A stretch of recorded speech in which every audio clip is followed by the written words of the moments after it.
안녕하십니까? 네, 네, 네, 반갑습니다. 네.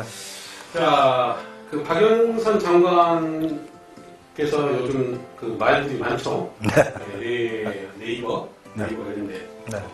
저희가 이제 이 의회 관련하면서 중소기업들, 소상공인들 문제, 오늘 대통령께서 얘기를 하시더라고요.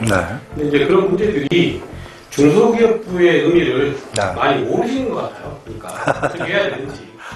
예, 아니 제가 이제 환경운동을 하다 보니까 환경부의 역사를 좀 찾아봤습니다. 그러니까 환경부도 처음에 중소기업부처럼 이런 내용들을 좀 겪었습니다. 왜냐하면 그 공무원들의 사고, 공무원들이 지금까지 해왔던 간행들을 한순간에 바꿀 수는 없습니다. 분명히 이제 그걸 정책으로도 바꾸고 여러 가지 그 사례를 찾아보니까 환경부 같은 경우는 약간 시민운동적 환경을 지켜야 된다는, 개발보다는 지켜야 되는 개념이 크다 보니까 그런 부분들이 그 환경부의 그 뭐랄까 정체성을 만들어준다고 해야 되겠죠. 그런데 그 정체성이 중소기업부의 공무원들도 지금 헷갈린 것 같아요.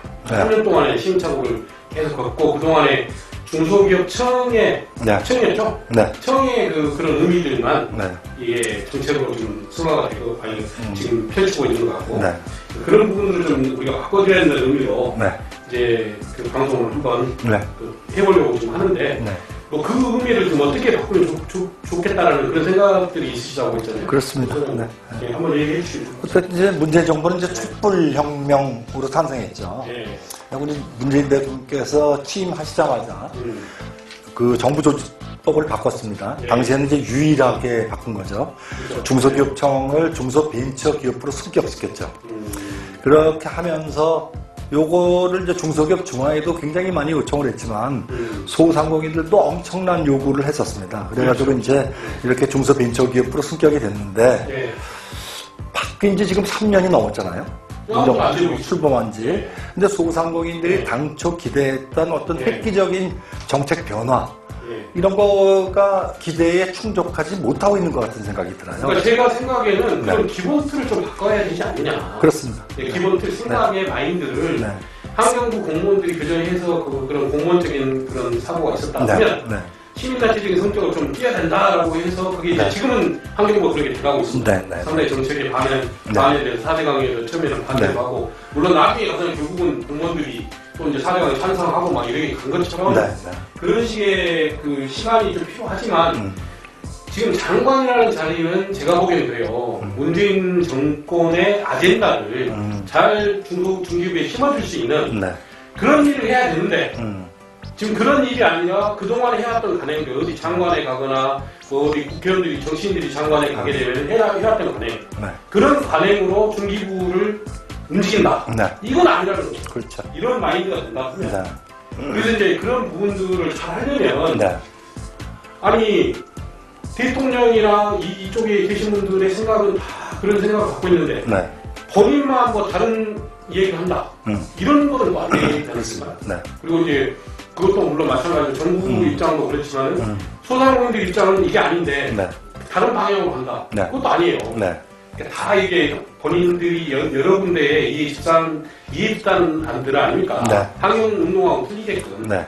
그러면 그런 분들의 권익을 잘 이렇게 추스려가지고 뭔가 잘 뭡니까 시장을 만들어가는 일을 지금 해줘야 될 도약이니까 해줘야 되는데 가시면은 맨 우리가 늘 얘기하는 그냥 언론 보도 자료만 예시를 좋아하시는 것 같고 어떻게 해야 될까요?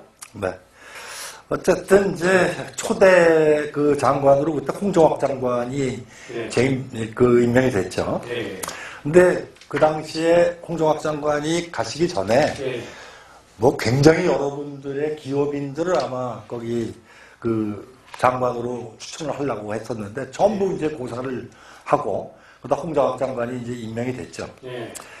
홍정학 장관이 그 장관 취임하자마자 청와대 주도로 최저임금을 급격하게 인상을 했죠. 그런 일이 있긴 있었네요. 생각해보니까 최저임금. 그때 그 지금 이제 그만둔 그 기재부 김동연 당시 장관 이분은 소극적으로라도 반대 의사를 표명했습니다. 김동연 장관. 결국 그것 때문에 이제 쫓겨났지만. 그런데 그러면 최저임금의 인상으로 가장 많은 피해를 보게 되는 집단은 중소상공인들이에요. 그러면 이 사람들의 권익을 위해서 악을 쓰고 홍정학 장관은 반대를 했어야 됩니다. 근데 이 사람은 그렇지 않고 2018년 국정감사장에 와갖고 뭐라고 그러냐면 소득주도 성장이 최저임금 인상이라고 생각하는 분들에게 상처를 드린 것 같다 죄송한 마음도 있다. 이렇게 얘기를 하는 거나 소득주도 성장을 단순히 최저임금 인상으로 생각하시는 것이 안타깝다. 이게 뭔 발언입니까? 무슨 말이에요? 뭔 뜻인지 얘기가 안 나요. 그러니까 이 얘기는 적극적으로 반대를 하지 않은 거죠. 좌우지간 애매모호하게.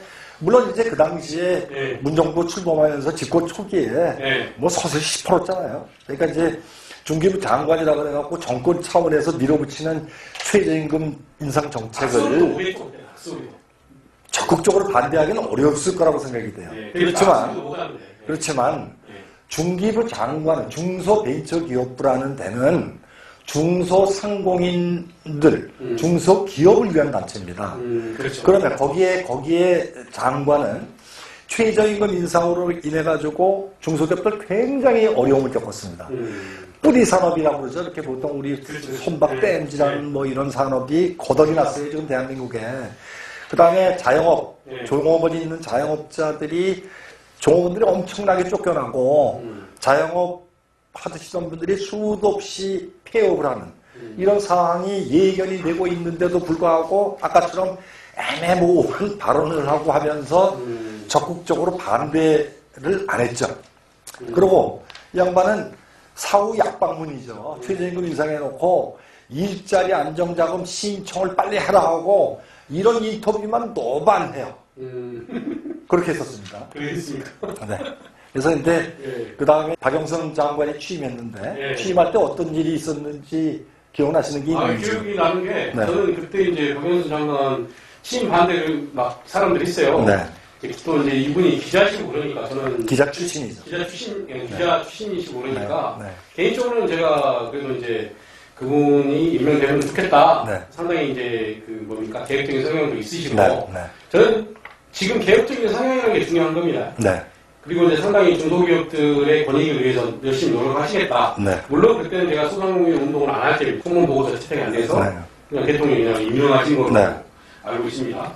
저는 이제 그래서 초대 홍정학 장관과 아까도 잠깐 얘기했지만 우리 박영선 장관께서 박영선 장관은 좀 이해가 된다. 왜냐면 기자들 아는 분도 많이 있고 그러니까 언론 보도 많이 되고 이런 것들이 이해가 되지만 홍정학 장관은 왜 그렇게까지 보도자료를 내시고 또 이분이 뭐 다른 꿈이 있으신가 이런 생각이 들 정도로 오해를 했습니다. 그래서 이제 언론에 계속 노출이 되는데 중소기업 벤처 장관으로 가시면은 그때는 이제 그게 지금까지 깊게 생각을 안 했지만 뭔가 기본적인 부가 생겼으면 틀을 만들고 옛날에 여성가족부인가요? 거기 생길 때도 그런 기본적인 틀 만들려고 상당히 장관들이 노력을 하고 거기에 그 힘취해 있고 그런 사례를 제가 많이 봤어요. 근데 이분들은 그냥 그 다음 과정을 위한 하나의 그 디딤돌이라고 하죠. 징검다리. 그러니까 아니 가서 장관 가서 정말 중요한 자리 아닙니까? 육개나 소상공인을 먹여 살리는 그런 자리인데 이분들이 생각하는 게 그걸 징검다리로 생각하면 안 되죠. 그렇죠. 그래서 어떻게 제대로 된 정책을 펼 수 있을까? 이건 이제 중기청이라는 것은 그동안에 뭡니까? 산자부산업통상자원부에 소관에 돼 있다가 이걸 지금 어떻게 보면 그러니까 쉽게 말하면 대기업하고 한꺼번에 있다가 중소벤처 산업을 위해서 이게 나와야 될 사람이잖아요. 그럼 거기에 대한 새로운 틀을 만들어야 되고 기본 개념도 만들어야 되고 옛날에 구실의 산업들 있잖아요. 뭐 우리 그때도 얘기했던 뭐 미용실 자격증 같은 것들 그런 게 뭐 수천 가지가 넘는다면서요. 그런 것들도 바꿔서 새로운 산업으로 유도를 시키는 그런 일들. 그러니까 이제 우리가 연착륙이라고 해야 되나. 이제 신산업이 갑자기 이제 4차 산업이 되다 보니까 그래서 3차 산업에서 4차 산업이 되는 그런 과정이 있어서 여러 가지 제도들을 바꿔야 될 일을 아니 정말 날 새고 24시간이나 25시간 일해도 부족할 판에 뭐 다른 일만 열심히 하신 것 같아갖고 안타깝습니다. 그 일이 없습니다. 그러면은 우리 소장님께서는 이런 일들만 열심히 했어요. 근데 이런 부분들의 문제점들 그리고 앞으로 해야 할 점들 어떤 일들이 있다고 생각하십니까? 그러니까 일단 중소기업청은 외청이라고 합니다. 산업 산업통상자원부의 예. 뭐라고 하청기업 같은 형태예요. 예. 심부름이 나는 집행기관입니다. 집행기관이. 근데 예. 중소벤처기업으로 독립이 됐다는 건 전혀 다른 개념입니다. 그러니까 이제 중소기업 청장은 대통령이 주재하시는 국무회의에 참석을 해도 청장은 업저버 자격으로만 참석할 수 있습니다. 업저버 자격은 발언권이 없는 겁니다. 네, 그렇죠. 네. 중기청장은 국무위원이 아니기 때문에 법안 발의 권한도 없어요. 예산 편성도 지금 우리 총액 예산주의인데 탑다운해서 중기청 예산은 산업통상자원부 전체의 일부로 편성이 됩니다. 그렇죠. 그럼 산업통상자원부가 저희들이 좋은 것으로 예산 다 가져가면 찌끄러기 예산만 가지고 편성이 되는 게 중기청이에요. 자, 그 다음에 법을 발의할 권한도 없지만 시행령이나 시행규칙을 손댈 권한도 없어요. 다 바꿀 수 있잖아요, 지금. 지금은 부가 됐으면은 국무위원도 참석해서 발언권도 있고, 그 다음에 예산 편성도 독립부서로 편제가 됐기 때문에 예산 편성도 마음대로 할 수 있고, 시행령, 시행규칙도 내 마음대로 바꿀 수 있어요. 그 다음에 법안 발의도 산업통상자원부 눈치를 보지 않고 중소기업, 소상공인을 권익을 위한 법은 무조건 발의할 수 있는 권한이 주어져 있습니다. 그러니까 이 기존에 있던 것들, 그 산업통상자원부에 있던 것들 또 가져와서 그렇죠. 뭐 이런 부분들이 그 업무 협조라고 해야 되나요? 네.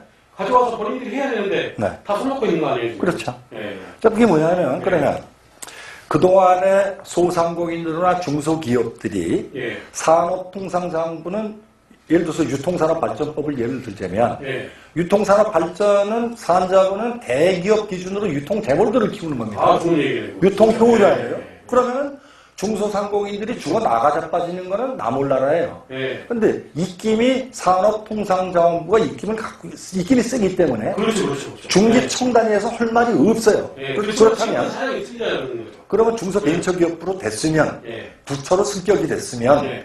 그동안에 대기업의 입김에 밀려가지고 중소기업이나 소상공인들이 권익이 철저하게 무시됐던 것들 이것들을 철저한 조사를 통해가지고 이것들을 정상화시키는 이런 개정 작업에 법률 개정 작업에 제일 먼저 했어야 옳았을 겁니다. 그건 이제 제가 처음에 소개에 말씀드렸던, 모두에서 말씀드렸던 환경부의 역할을 해야 한다는 거는 정신을 들여야 해요, 공무원. 네. 이게 지금 말 그대로 규제라기보다는 저항하는 정신이 있어야 된다는 거죠. 우리가 환경이라는 거는 대기업의 개발에 저항하듯이 이거는 대기업들의 소상공인들을 못 살게 하는 대기업들의 저항하는 그런 마인드부터 공무원들이 갖추는 것들을 뭔가 덕목으로 갖추는 작업부터 해야 된다는 거죠. 그렇습니다.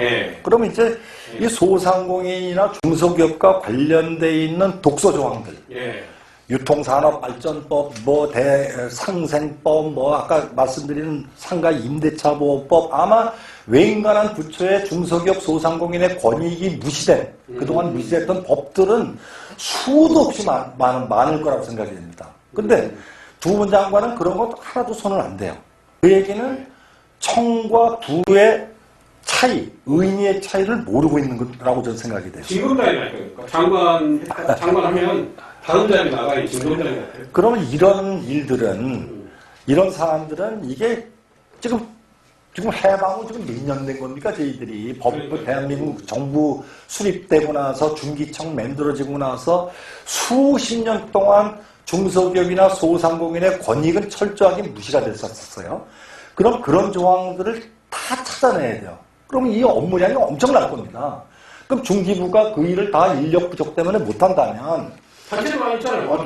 중소기업 중앙이나 소상공인 연합회나 이런 데하고 법정단체들하고 같이 TF를 구성을 해가지고 그동안에 소상공인의 권익들이 철저하게 무시되었던 독소 조항들을 찾아내갖고 다 바로잡는 법들을 아마 이거 수백 건은 될 겁니다. 수백 건, 수천 건이 될 거예요. 이런 법을, 개정법안을 발의하는